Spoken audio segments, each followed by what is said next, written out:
the objectives that we have today are, first of all, we want to help you maximize your professional readiness and accomplishments. We want to help you achieve greater influence and financial rewards. Maybe I should repeat that, financial rewards. And we want to help you develop a plan for your career and future.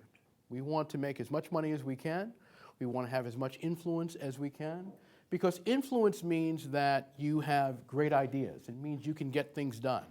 It means that you have the ability to talk to who you need to within an organization, that you can have the impact that you want. So even though we don't talk about that openly, that clearly is an objective. And I want to talk with you about how to do that. As we know, the minority, so-called minority, is becoming the majority. And that's when you look at it from a quantitative standpoint. When we look at it from a qualitative standpoint, there is nothing minor about people of color. There's nothing minor about women. There's nothing minor about the groups that we represent. So this is a notion that I've always bristled at, this whole idea of minority. I used to always wonder, who are you talking about? You're not talking about me. So when I talk about minorities here, just keep in mind, I'm only saying that for the purpose of giving everyone a shortcut on what we're talking about here. I happen to think that one of the most important things you can do is to not think of yourself as minor in any way, in number or in quality. Because it is when you begin to think of yourself in those terms that you start to play into the perspective and the stereotypes that society has brought upon people of color. And we all know what that is. We don't always talk about it openly. But we all know that in this society, even though we have many, many, many successful people of color, that there is somehow this perception that if you are a person of color, that you are not on the same level for some reason. That you don't have the same capabilities, you don't have the same potential, that you don't have the same standards. And society will do everything it can to convince you that you are less than. And I'm not saying anything that other people don't know. Other people would admit this, but it's not something we talk about openly. But I think one of the things we have to do when we start to look at how we can become strong, dynamic, accomplished professionals is recognize that there is this pervasive view. And as you proceed in your professional career, you have to be mindful of that. And you have to always be sure that you aren't infected by that idea. Because it can creep in so many ways. Without even knowing it, you can think that for some reason, certain things don't belong to you. Certain opportunities don't belong to you. And that you shouldn't pursue certain things. So we want to dispel you of that notion right away, that there is in some way some sense of being less than. One of the things you might feel as a minority in an organization like this, and I know this because I'll tell you a little bit more about my background, some of the details, is things like loneliness, isolation. Am I being treated fairly?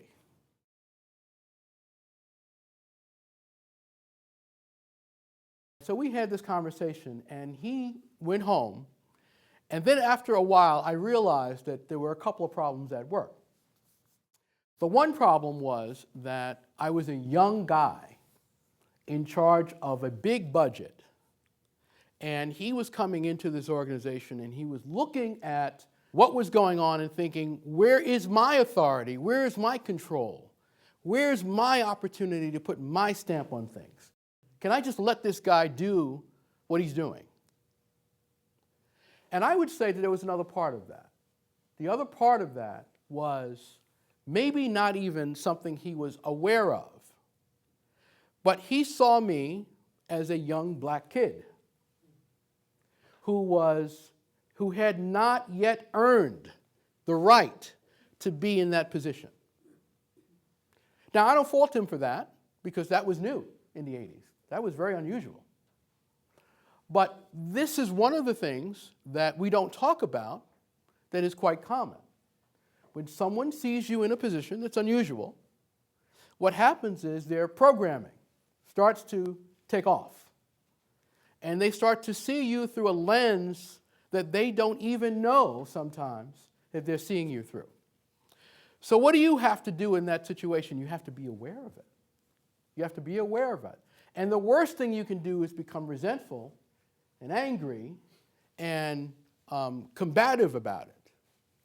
Because what really is important at that point is to demonstrate why you are there or why you are here.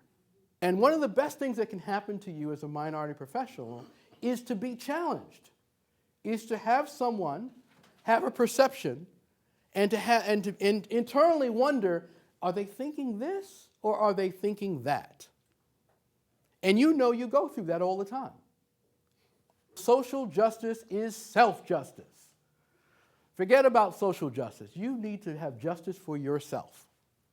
You need to make sure that whatever you want to succeed, whatever you want to achieve, whatever is important to you, that you achieve it, that you are not looking for anyone else to do anything on your behalf.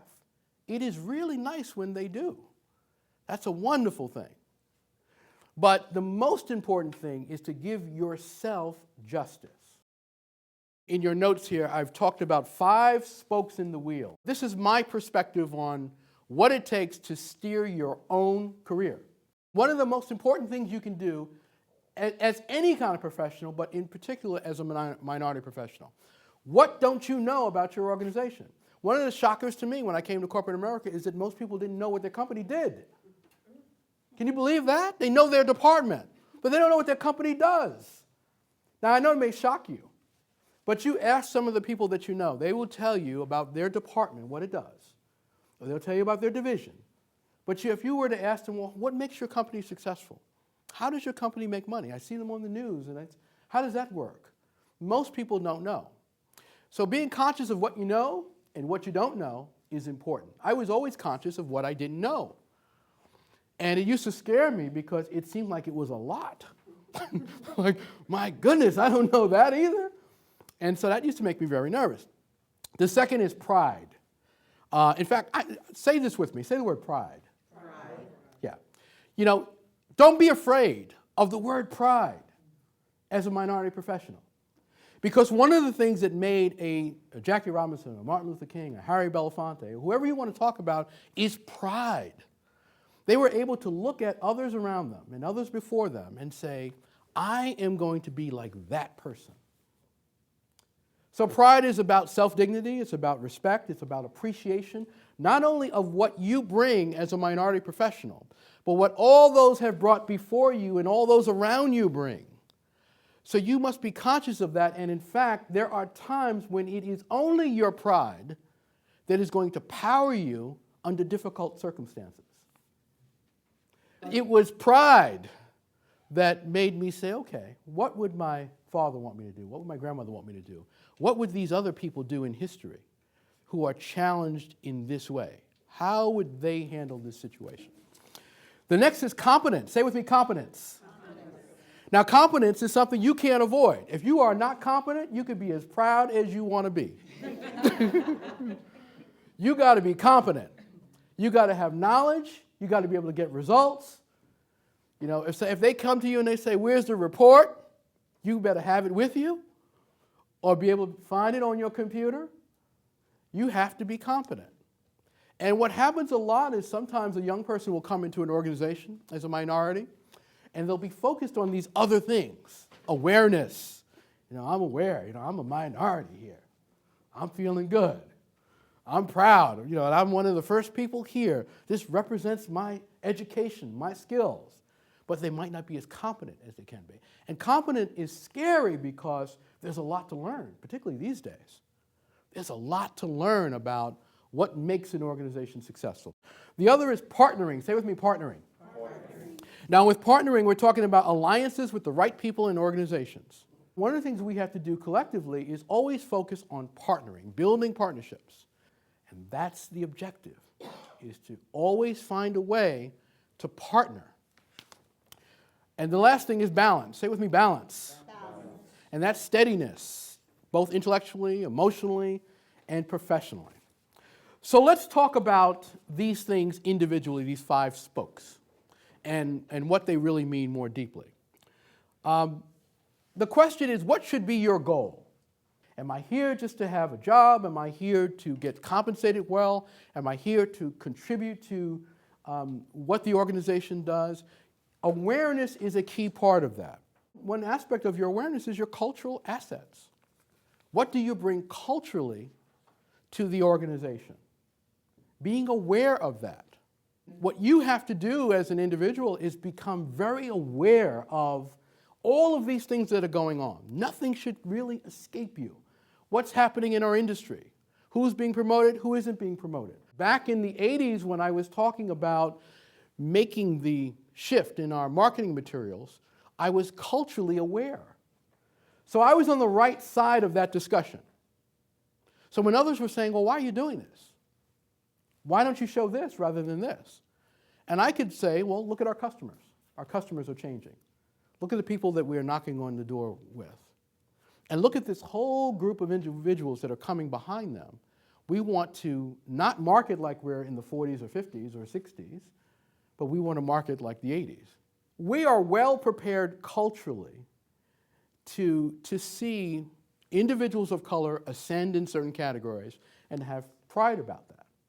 But we're not necessarily aware of how that all happened and what's involved in the process. And in fact, I would say psychologically, many minorities are not even prepared to be in business, which is a challenge, because we may come from environments where our parents and our relatives weren't in business per se.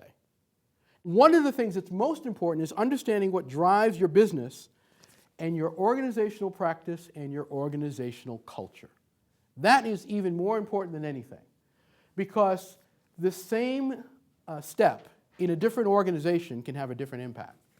I remember one of my early experiences was working on Wall Street and kind of looking at the way, initially I was working at a bank, and looking at how the bank operated and trying to figure out how this all operates and how we fit together and how these departments fit together. And it was absolutely fascinating. After I figured it all out, I realized, and I looked at myself on the org chart, I realized, wow, you have no influence. None. You are so far away from the top person. They don't even reference the detail at that level. It's just a box that says staff.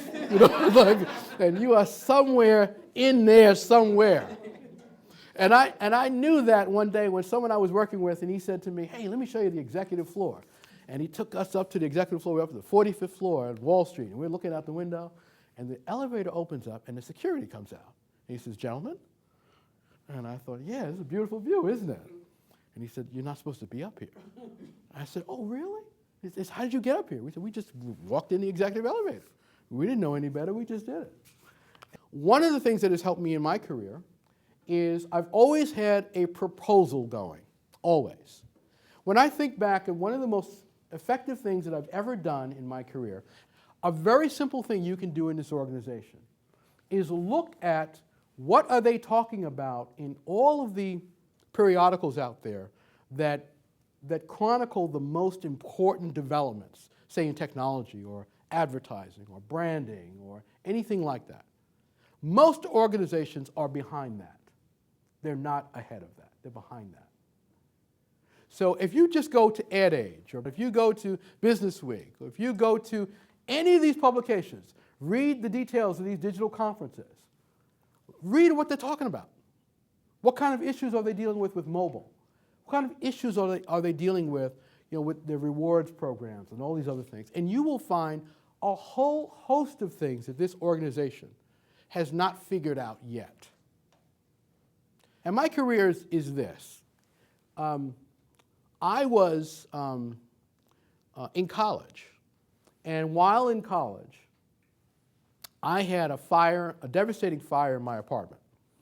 And that fire essentially required that I make a decision one winter morning, standing outside in the cold, realizing that all my belongings were gone, my mother and I. And I had to figure out what I was going to do. Do I continue to go to school, or do I find a job to see if I could somehow improve circumstances? Now, to put this in perspective, I had just, gone through 4 years of high school where I worked from midnight to 8 in the morning. Now, I think back and I wonder, why did I do that? But I'm sorry? Or how did I do that? Yeah, there were times I would wake up in class and a different class would be in. And I would wonder, where am I? Who is he? What is he talking about? But I lived in Brooklyn. I'd take the A train up to Harlem, and I would get to work at about 11:30, and I would work in a restaurant from midnight to 8 in the morning. And then in the morning, I would get dressed, and I would walk 10 blocks to high school in Harlem, which is a high school of music and art. And then after school, I would do that same routine back to Brooklyn. I did it for 4 years. And there are years I just don't remember. I have no idea. Someone will say to me, "Oh, you remember that song?" I think, "I don't know." I think I do. I'm not sure. Or someone will tell me, "Don't you remember you and I did so-and-so?" No, I don't remember that. "Yeah, after school, don't you remember?" No, I don't. I don't remember that. So put that in perspective. I've done that for 4 years. Got out of high school barely. And then I'm in college and I'm thinking, "Oh, this is smooth sailing. I'm nailing this." And then in my second year, there's a fire, and I have to decide, okay, what am I going to do? Now, at the time, I was very interested in being an entrepreneur, so I always wanted to be an entrepreneur. So I was always thinking about what it would be like to start a company and all that. And frankly, I only went to college for the purpose of figuring out, is there something I don't know? That was awareness on my part. Is there something I don't know? Because I've been studying this for a long time. But I wound up in corporate America because when I had that fire, a friend of mine said, "You should go talk to my father." And he looked at me and he said, "You know, Andre, we could definitely use you on Wall Street." And it was because I had been studying for years. You know, when I was commuting back and forth, I wasn't studying what I was supposed to be studying in school, but I was reading business books. I was reading Fortune and Forbes and biographies and all that stuff. You know, I remember in high school, people would laugh at me because I would go to high school dressed just like this, with a New York Times under my hand, under my arm. And they would say, where are you going? What are you doing? What's wrong with you? And I would do that because my dream was to be in business. So all I could do was just dress like a businessman, because I figured if I did that, I would get there. And you know, what you ask for happens, because exactly the exact business I wanted to create back then is the business that I run now. But I'm saying all that to say that because I was aware and I was on Wall Street, when I wound up on Wall Street, aware of what I knew, of what I didn't know, I was in a very good position to really ascend up the corporate ladder. And just a few years after winding up on Wall Street, I wound up in another company, and that's why by the time I was 25, I was already in a completely different level. Say with me, pride. Pride. Pride. All right. Baritone here. All right. I think you should live well and you should work well. I think that should be your objective. When I started working on Wall Street, one of the first things I thought about was, okay, I'm going to work in a great environment, I'm going to be really good, and I'm going to really live well as a result of this.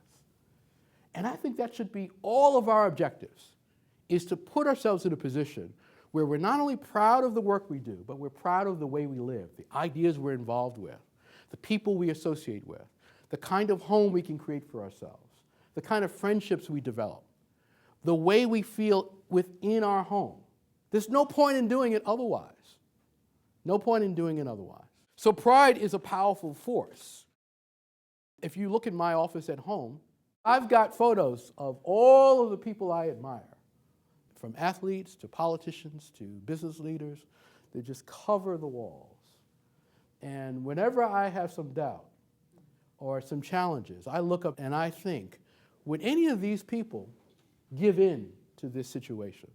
What did they have to do to succeed? One of my favorites is a photo that I have, a jazz photo of these great jazz musicians going into the back of a nightclub that said colored entrance. I don't have that up there as a way of reminding myself of disadvantage, but I have that up there as a reminder of strength, of power, of fortitude, of commitment, of honor, of dignity, of the idea that even in the midst of those moments, you can still be excellent and you can cause those kinds of things to fall and a new order to develop. That's what happens when you decide that you're going to take pride seriously. You should always dress like the CEO. CEO should look you up and down and say, wow, you look good. Always. You should always dress like you are running the place. Always. Because when there's an opportunity to run the place, they'll look at you and they'll think of you. It's one of the advantages of what casual work has done. Because it kind of puts everyone in this relaxed mode. Now, it's nice to work comfortable. It's nice. But there is a trade-off there. And the trade-off is that someone doesn't immediately see you at a high level. And so you have to make a choice, on what how you want to be perceived. Now, my choice is I look at all of the great, successful people of color and not of color, and I look at the way they carried themselves, the dignity. There used to be this sense that if you have an opportunity, that you have to shine, you have to be at a certain level. And that pride should power you every single day. It's a standard. Don't let society lull you into being casual, lull you into being relaxed, because you have a different standard. You have to look at yourself and say, I am going to set a standard. I'm not going to let society set the standard. You got to work on your confidence.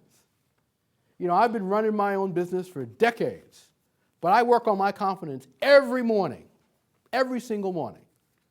And part of that is I don't watch any of that news that comes on in the morning. This person bludgeoned in the Bronx, and the safe fell out the window, and this kind of problem here and there. It's like, what? Because that conditions you to be afraid, to be a victim, to be receptive to problems. So I say to myself, today is a successful day. Say with me, it's a successful day. That's the attitude you have to have. It's a successful day. It's going to be a success for me. Deals are going to happen. Things are going to happen. Doors are going to open. I'm going to meet the right people. I'm going to be inspired with the right ideas. Things are just going to come together for me.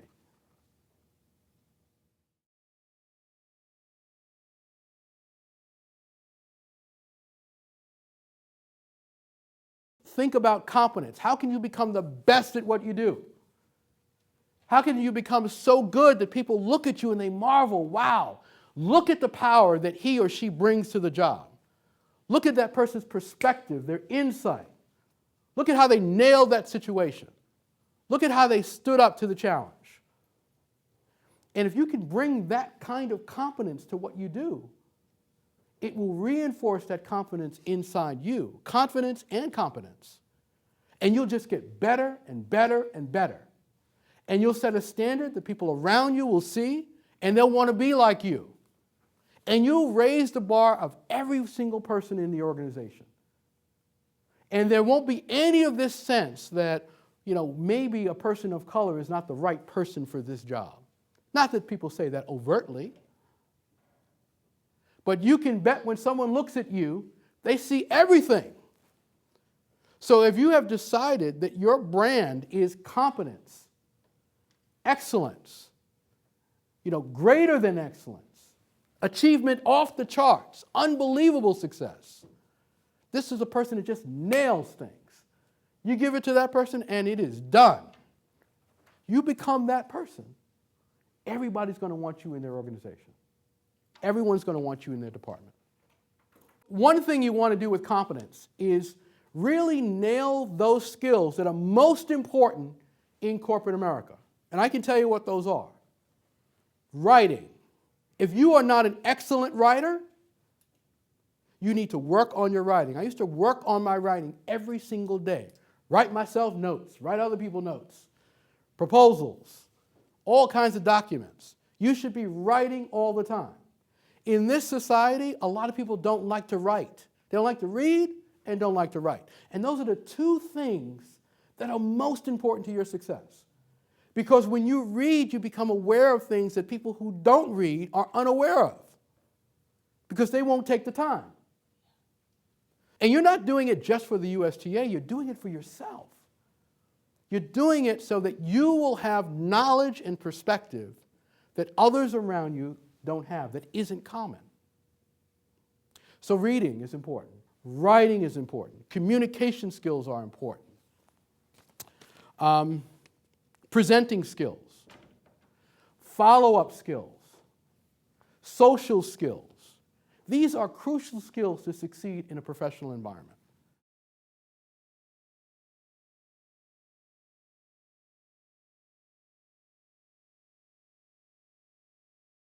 In America, we are individualists.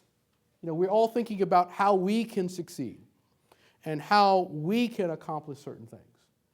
But you will see that the folks who are most successful around the world have a collective focus. So their attitude is, if I can bring someone in like me, that person is going to reflect positively on me. I know they can do the job, and together we will succeed. And we'll deliver for whomever we have to deliver. So think about who else you can help, who else you can bring in, who else you can support. Because a big part of minority success is making sure that you're not just successful, but all are successful. I talked a little bit about networking, but I really want you to work on this notion of productive engagement versus superficial networking. It's a challenge to keep up with people and to stay in touch with them. It is a challenge because you have your job to do, and it's hard to do. But if you make that something that's key, you will be in a position where your career will really expand because you'll know people. You'll walk into a place and people will know you. And as you do that sort of outside of the boundaries of your organization, that will open up new opportunities for you and it will open up new opportunities for your organization. If you're a person that really is looking to help other people on the other side prosper, and you're also a person who is also involved in pure engagement, doing something to help that person advance, it'll all come back to you. Don't only think of yourself as someone who's here to receive opportunities. Look at yourself as a person who is a conduit of opportunities. So the last point I want to make, the last spoke in the wheel, is balance. Say with me, balance. Balance. And what I'm going to say to you in terms of balance might surprise you, because I think you have to balance two things in your career. And the balance is the balance between facts, the facts that are out there, and the other balance, other side of that scale, is faith. Facts and faith.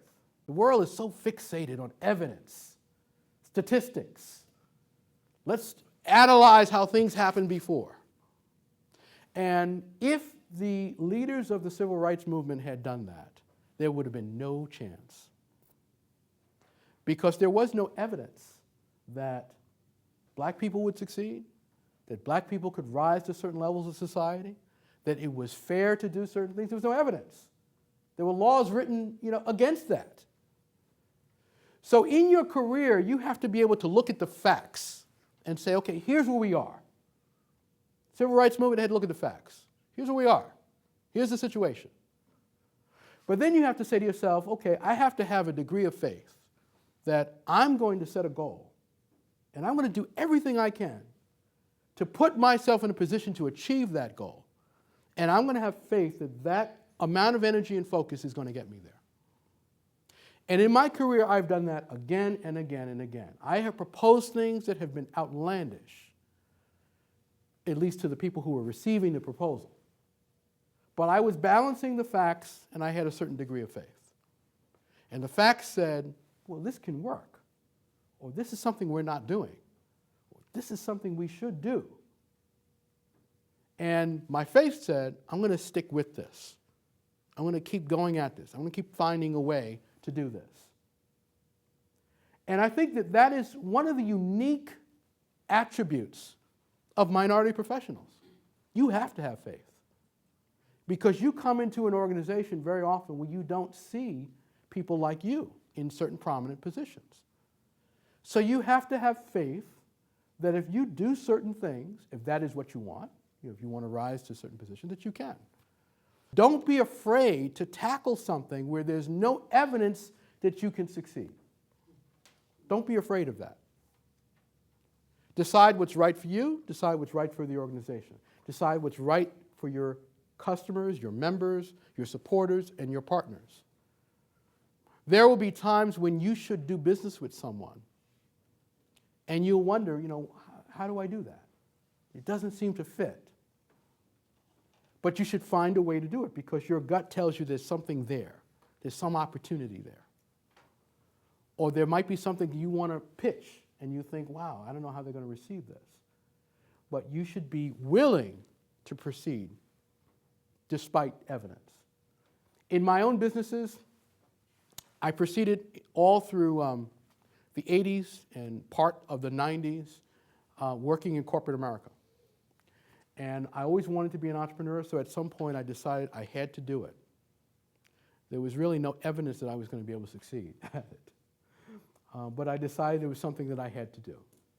And I took the step, and we created a company that began to struggle initially, but slowly our goal and our opportunities and sort of the reward started to come into view. And the result of faith was that those opportunities began to open up. And not only was I able to build that company, I was able to take the lessons from that company and other activities and share them with lots of other people, including you today.